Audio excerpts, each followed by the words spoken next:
Firstly, about the hostages in Gaza.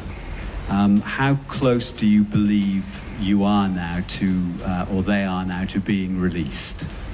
As you have followed the news,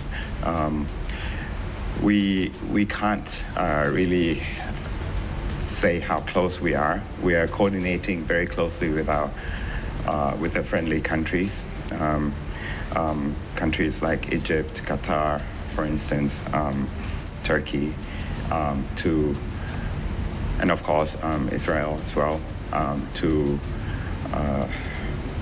ask for the early release.